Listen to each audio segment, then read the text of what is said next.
Assalamualaikum warahmatullahi wabarakatuh. Salam sejahtera, salam sehat, salam sukses, salam bahagia buat kita semua. Jumpa lagi dengan channel Damarkom 123 yang akan selalu berbagi pengalaman tentang tutorial, tentang tips, tentang trik dan cara-cara servis laptop. Kali ini saya hanya ingin menyampaikan sedikit atau memberitahukan sedikit informasi tentang satu hal penting, karena sudah beberapa kali ya saya temukan keluhan yang menurut saya itu sangat penting dan harus saya sampaikan kepada teman-teman teknisi pemula dan teman-teman calon teknisi laptop. Apakah itu? Tidak banyak basa-basi lagi, langsung saja teman-teman.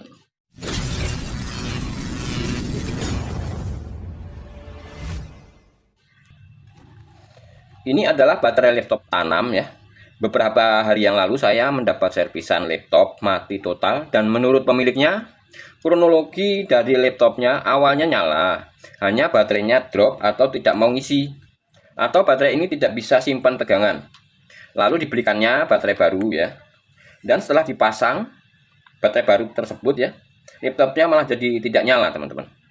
Hanya lampu indikatornya saja yang nyala, itu pun tidak normal katanya kan. Yang seharusnya saat normal itu lampu berwarna putih, setelah dipasang baterai baru lampunya berubah menjadi warna merah kekuning-kuningan ya, dan kedip-kedip katanya. Kemudian dilepaslah baterai tersebut lalu dinyalakan tanpa baterai, laptop tidak bisa nyala juga. Lalu baterainya baru dilepas ya, lalu dipasang baterai yang lama, tetap saja teman-teman laptop itu tidak bisa nyala. Artinya laptop itu sudah mati atau sudah short ya. Lalu apa penyebab laptop ini mati setelah dipasang baterai? Apakah baterai baru itu jelek, atau dari mesin atau dari mainboardnya itu yang bermasalah? Begini teman-teman ya, kalau masalah charging ini emang saling berkaitan ya, antara mainboard sama baterai itu memang saling berkaitan. Jika mainboard ini short, itu juga bisa menyebabkan baterai baru ya, walaupun baru juga bisa rusak teman-teman ya, jika kita colokin terus-menerus gitu ya. Apalagi yang short itu bagian jalur VIN atau jalur besarnya ya, atau mungkin bagian IC-nya. Dan begitu juga sebaliknya teman-teman ya, jika baterai short ya, baterainya rusak, itu kalau kita colok terus juga bisa menyebabkan mainboard itu bisa rusak lah, panas ya kan lama-lama ya. Maka dari itu kita wajib berhati-hati ya saat memasang baterai baru, walaupun itu masih kardusan ya, masih mulus, masih dari fisiknya itu masih kinclong gitu ya, namanya baru ya. Tapi tidak menutup kemungkinan kalau baterai itu juga sudah rusak teman-teman ya. Apalagi sekarang ini ya, kalau kita teknisi gitu ya, itu bisa minjam dulu ke toko spare part ya, kalau kita emang udah berlangganan gitu ya, apa mau beli baterai atau LCD gitu ya, itu kita bisa ambil dulu. Nah nanti baru dibayar setelah berhasil atau setelah jadi ya. Kalau nggak berhasil, nah kita bisa pulangkan lagi. Kalau kita kurang teliti ya ngecek bagian mainboardnya, atau nggak kita cek dulu, langsung aja baterai ya, baru kita coba, sedangkan itu mainboardnya short ya, atau ada kerusakan di bagian mainboardnya, baterai ini kita colokin, otomatis kan baterainya juga ikut rusak teman-teman ya. Kalau ada konslet, ada short gitu ya, ada masalah di mainboard ya, tidak menutup kemungkinan baterainya pun ikut rusak teman-teman. Nah otomatis kan ini tidak jadi ya. Nah ini kan kita pulangkan lagi nih baterai ya kan. Sedangkan kita kan mungkin baterai juga udah rusak ya, kita pulangkan ke tokonya lagi. Nah nanti suatu saat ini dijual lagi ke customer lain ini teman-teman. Baterai rusak tersebut walaupun masih kardusan, masih fisiknya masih mulus ya, nanti bisa dijual lagi ke teknisi yang lain gitu ya kan.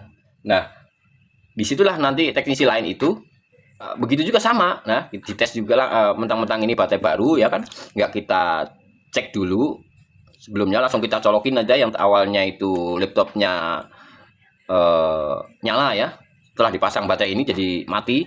Itu bisa kemungkinan juga bisa dari baterainya juga ya, tidak menutup kemungkinan kalau dari baterainya itu rusak juga walaupun baru ya. Lalu bagaimana cara antisipasi sebelum kita pasang ke laptop kita ya, saat kita beli baterai baru ya? Nah seperti ini teman-teman. Nah kalau kita menemukan permasalahan laptop atau kasus laptop yang seperti ini, bagian charging gitu ya, atau mungkin baterainya silang atau enggak ngisi gitu ya, dia di ikonnya itu plug-in charging, cuman dia nggak nambah gitu kan. Tidak ada salahnya kita cek mainboardnya dulu.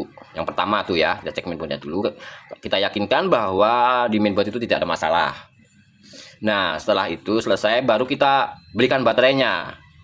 Nah, beli baterainya harus yang serinya sama ya teman-teman. Ratingnya sama, kita lihat dulu dari ratingnya. Ya, contohnya seperti ini nih, 15,4 volt. Harus sama ya teman-teman ya, harus sama ratingnya. Yang kedua, jika kita membeli baterai baru, kita ukur teman-teman, seperti ini.